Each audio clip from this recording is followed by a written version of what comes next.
Hello നമസ്കാരം. ഏറ്റവും പുതിയ സിനിമാ വിശേഷങ്ങളുമായി പുതിയൊരു വീഡിയോയിലേക്ക് എല്ലാവർക്കും സ്വാഗതം. ദുൽഖർ സൽമാൻ നായകനായി സെൽവമണി സെൽവരാജ് തിരക്കഥയിൽ സംവിധാനം ചെയ്ത കാന്ത എന്ന തമിഴ് ചിത്രത്തിന്റെ റിലീസിംഗ് തീയതി പുറത്തു വന്നിട്ടുണ്ട്. ചിത്രത്തിൽ ഭാഗ്യശ്രീ ബോൾസെ, സമുദ്രകനി, റാണ ദഗപതി എന്നിങ്ങനെയാണ് മറ്റ് അഭിനേതാക്കൾ. ചിത്രത്തിന്റെ ഛായാഗ്രഹണം ഡാനി സാഞ്ചസ് റോപ്പയും എഡിറ്റിംഗ് ആദർശ് റാവുമാണ്. ദുൽഖറിന്റെ വേഫെയർ ഫിലിംസ്, റാണ ദഗപതി എന്നിവരാണ് ഈ സിനിമ നിർമ്മിച്ചിട്ടുള്ളത്. ആഗസ്റ്റ് 1 ഈ സിനിമയുടെ റിലീസിംഗ് തീരുമാനിച്ചിരിക്കുന്നത്.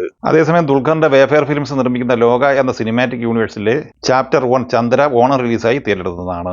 ഈ സിനിമ തിരക്കഥ എഴുതി സംവിധാനം ചെയ്യുന്നത് ഡൊമിനിക് അരുൺ ആണ്. നസ്ലേൻ, കല്യാണി പ്രിയദർശൻ എന്നിവരോടൊപ്പം ദുൽഖർ സൽമാനും ഈ സിനിമയിൽ അഭിനയിക്കുന്നുണ്ട്. ഈ സിനിമയുടെ റിലീസിംഗ് തീരുമാനിച്ചിരിക്കുന്നത് ആഗസ്റ്റ് 29 മോഹൻലാൽ നായകനായി സത്യൻ അന്തിക്കാട് സംവിധാനം ചെയ്യുന്ന ഹൃദയപൂർവ്വം എന്ന സിനിമ ഓണം റിലീസായി തിരഞ്ഞെടുത്തതാണ്.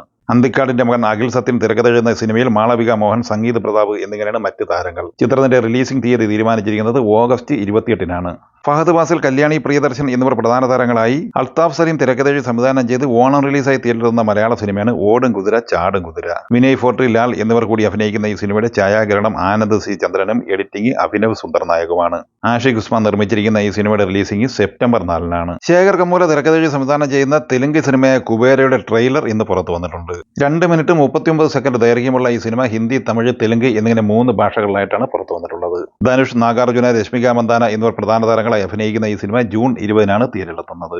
ഗണപതി, സാഗർ സൂര്യ എന്നിവർ പ്രധാന താരങ്ങളായി വിജേഷ് പനത്തൂർ തിരക്കഥ എഴുതി സംവിധാനം ചെയ്യുന്ന സിനിമയാണ് പ്രകമ്പനം. ഒരു ഹൊറർ കോമഡി കാറ്റഗറിയിൽ വരുന്ന ഈ സിനിമയുടെ ചിത്രീകരണം ഇന്ന് ആരംഭിച്ചിരിക്കുകയാണ്. ചിത്രം നിർമ്മിക്കുന്നത് നവരസ ഫിലിംസ്, ലക്ഷ്മികാന്ത് ക്രിയേഷൻസ് എന്നിങ്ങനെ 20 ചേർന്നാണ്. മാരുതി രചനയും സംവിധാനവും നിർവഹിക്കുന്ന തെലുങ്ക് സിനിമയാണ് ദി രാജാ സാബ്. പ്രഭാസ്, സഞ്ജയ് ദത്ത്, മാളവിക മോഹനൻ, ഋദ്ധി കുമാർ, നിധി അഗർവാൾ എന്നിവർ അഭിനയിക്കുന്ന ഈ സിനിമയുടെ ടീസർ ഇന്ന് പുറത്തു വന്നിട്ടുണ്ട്. 2 മിനിറ്റ് 28 സെക്കൻഡ് ദൈർഘ്യമുള്ള ഒരു കിടിലൻ ടീസറാണ് പുറത്തു വന്നിട്ടുള്ളത്. ഏകദേശം 300 കോടി മുതൽ 450 കോടി വരെ ബഡ്ജറ്റ് പ്രതീക്ഷിക്കുന്ന ഈ സിനിമയുടെ റിലീസിംഗ് തീയതി തീരുമാനിച്ചിരിക്കുന്നത് 2025 ഡിസംബർ 5 ഇനി വിവിധ സിനിമകളുടെ ബോക്സ് ഓഫീസ് കളക്ഷനുമായി ബന്ധപ്പെട്ട വാർത്തയിലേക്ക് വന്നാൽ, ഷാഹി കബീർ തിരക്കഥ എഴുതി സംവിധാനം ചെയ്ത് ജൂൺ 13 വെള്ളിയാഴ്ച തിരഞ്ഞെടുത്തിയ റോന്ത് എന്ന മലയാള സിനിമ തന്നെയാണ് കേരള ബോക്സ് ഓഫീസിൽ 4ാം ദിവസമായ ഇന്ന് തിങ്കളാഴ്ചയും മികച്ച കളക്ഷനുമായി മുന്നേറ്റം തുടരുന്നത്. ആദ്യ 2 ദിവസം കൊണ്ട് കേരള കളക്ഷനായി 1,41 ലക്ഷം കളക്ട് ചെയ്ത ഈ സിനിമ 3ാം ദിവസമായ ഞായറാഴ്ച കേരളത്തിൽ 85 ലക്ഷം രൂപയായിരുന്നു കളക്ട് ചെയ്തിരുന്നത്. അങ്ങനെ ആദ്യ 3 ദിവസം കൊണ്ട് 2,26 ലക്ഷം രൂപയാണ് ഈ സിനിമയുടെ കേരള കളക്ഷൻ. എന്നാൽ ചിത്രത്തിന്റെ GCC കളക്ഷനുമായി ബന്ധപ്പെട്ട് ആദ്യ 3 ദിവസത്തെ കളക്ഷൻ റിപ്പോർട്ട് പുറത്തു വരുമ്പോൾ വളരെ മികച്ച കളക്ഷൻ ആദ്യ 3 ദിവസം കൊണ്ട് ഇവിടെ നിന്ന് ഈ സിനിമയ്ക്ക് നേടിയെടുക്കാനായിട്ടുണ്ട്. ഇവിടെ നിന്ന് വെള്ളി, ശനി, ഞായർ എന്നിങ്ങനെ ആദ്യ 3 ദിവസം കൊണ്ട് $2,35,000 കളക്ട് ചെയ്തിട്ടുള്ളത്. അതായത് ഇന്ത്യൻ കറൻസിയിൽ 2 കോടി രൂപ.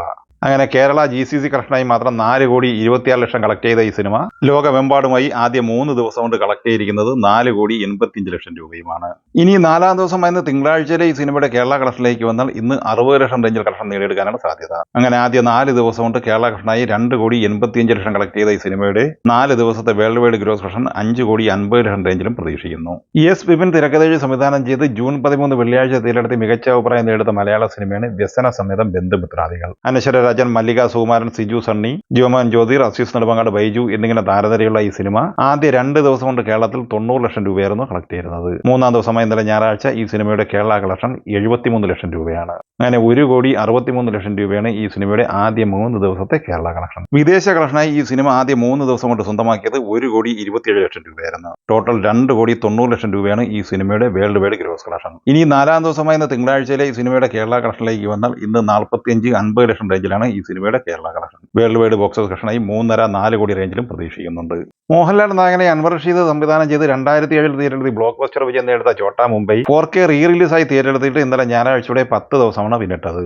ചിത്രത്തിന്റെ 10 ദിവസത്തെ റിയൽ കേരള കളക്ഷൻ റിപ്പോർട്ട് പുറത്തു വരുമ്പോൾ 3,40 ലക്ഷം രൂപയാണ് ഈ സിനിമ കളക്ട് ചെയ്തിട്ടുള്ളത്. 11ാം ദിവസമായ ഇന്ന് തിങ്കളാഴ്ച ഈ സിനിമയുടെ കേരള കളക്ഷൻ പ്രതീക്ഷിക്കുന്നത് 12 ലക്ഷം റേഞ്ചിലാണ്. അങ്ങനെ ആദ്യ 11 ദിവസം കൊണ്ട് കേരളത്തിൽ നിന്ന് മാത്രമായി 3,50 ലക്ഷം കളക്ട് ചെയ്ത് കഴിഞ്ഞ ഈ സിനിമ വേൾഡ് വൈഡ് ഗ്രോസ് കളക്ഷനായി ആദ്യ 11 ദിവസം കൊണ്ട് ഏകദേശം 4 കോടി റേഞ്ചിൽ കളക്ഷനും നേടിയെടുത്തിരിക്കുകയാണ്. അങ്ങനെ 4K റിലീസായി തിയേറ്ററിലെത്തിയ മോഹൻലാൽ സിനിമകളിൽ ചോട്ടാ മുംബൈയും ക്ലീൻ ഹിറ്റ് വിജയം നേടിയെടുത്തിരിക്കുകയാണ്. ഈ സിനിമകളെക്കുറിച്ചും വീഡിയോ സംബന്ധമായി നിങ്ങളുടെ അഭിപ്രായങ്ങൾ കമന്റായി പറയുക. വീഡിയോ ഇഷ്ടമായി ലൈക്ക് ചെയ്യുക. നമ്മുടെ ചാനൽ സബ്സ്ക്രൈബ് ചെയ്യുന്ന കാര്യം കൂടി പരിഗണിക്കുക. വീഡിയോയുടെ നോട്ടിഫിക്കേഷൻ ലഭിക്കാൻ ബെല്ലൈക്കൺ കൂടി ഇനേബിൾ ചെയ്യുക. പുതിയ മറ്റൊരു വീഡിയോയുമായി വീണ്ടും കാണാം. എല്ലാവർക്കും ഒരിക്കൽ കൂടി നന്ദി, നമസ്കാരം.